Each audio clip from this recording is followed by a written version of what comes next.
نغمة ودايرة بقى بقالها كذا يوم إنه 7 أكتوبر عاد الكبرياء للمش عارف مين، ضد الجيش اللي كان فاكر نفسه لا يقهر من 48.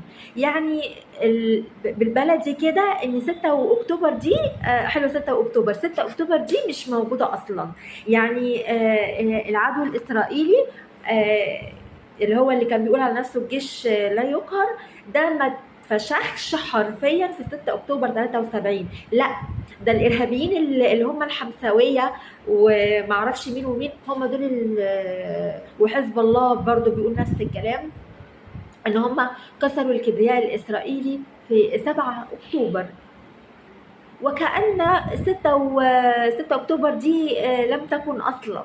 بالظبط بيفكروني بالناس القليلة الرخيصة اللي أنا مع نفسي شايفاهم خونة، لأني أعرف ناس منهم بصراحة. يعني اللي بيقللوا دايما اللي يجوا في ذكرى نكسة 67، اللي هي ذكرى عندهم هم مش عندنا احنا خلاص، لان احنا اخدنا طارنا في 6 اكتوبر ورجعنا ارضنا بالحرب بالتفاوض وبالقانون.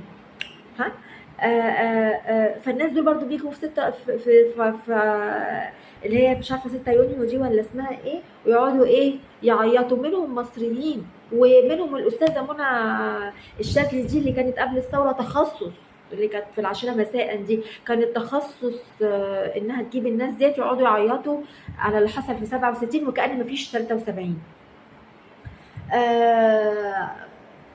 وفي حاله انكار. حتى دلوقتي في واحد فلسطيني على اكس بيقول ايه، بيقول لنا فلسطيني، بيقول لنا احنا كمصريين، بيقول احنا مع مصر دايما وهنحارب لها عشان نرجع لها ارضها.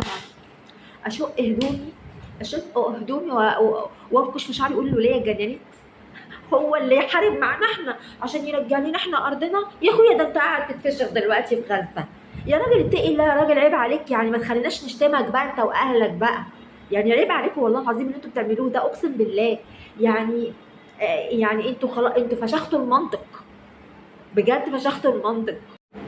يا اخي شوف حماس بتاعتكم اللي هي قاعده مستخبيه تحت في الارض خلاص، وطالعه يعني انتوا بتتضربوا خلاص، وغزه بتختفي، هتختفي خالص خلاص، وانتوا بيتم عايزين يهجروكوا قسريا خلاص، واللي انت مسميهم مقاومه قاعدين تحت بياكلوا يعني هم قعدوا العده ان هم ياكلوا ويشربوا ويحافظوا على حياه الرهائن والانسانيه ويعاملوهم بالانسانيه ويدوهم الدواء، وانتوا فوق محرومين من الدواء والاكل والشرب والميه والكهرباء وبيضربوا المستشفيات بيهدوها عليكم، وكمان الانترنت. يعني حاجه مش عارفه اقول ايه والله. بعدين انا عايزه اقول حاجه بقى للشركه الاتصالات المصريه اللي هي هتساعد غزه ان يجي لها الانترنت، ودي حاجه تحترم. بس انا عايزه اقول لكم ارجوكم انتوا كمان قووا عندنا جوه مصر الشبكه، لان الشبكه بتاعت النت زي الزفت. التليفون جنبي طول النهار، طول النهار التليفون جنبي، وحد يجي يتصل بيا يلاقي التليفون مقفول. يعني ازاي؟ يعني ما يعني ده رجاء شخصي كمصريه بجد، اعتنوا بالمصريين الاول وبعدين اعتنوا بالناس الجيران اللي جنبينا. تمام. انا في حاجه كنت عايزه اقولها مهمه قوي قوي قوي قوي عن حرب اكتوبر، عن حرب اكتوبر. انا مش فاكره كنت عايزه اقول ايه، بس انا اخر كلمه عايزه اقولها بس والنبي، عشان في ناس مسخناتيه برضو بالمره بقى الواحد يقول، يعني ناس كده مسخناتيه ها، وعرب العرب اللي ما بيعملوش حاجه اصلا. امال فين بقى الجيش بتاعكم؟ الله، امال فين الاسلحه بتاعتكم؟ انتوا مش بتقولوا ان احنا اقوياء؟ طب ما تضربوا بقى اللي ضربكم في اسرائيل. وانت مال امك؟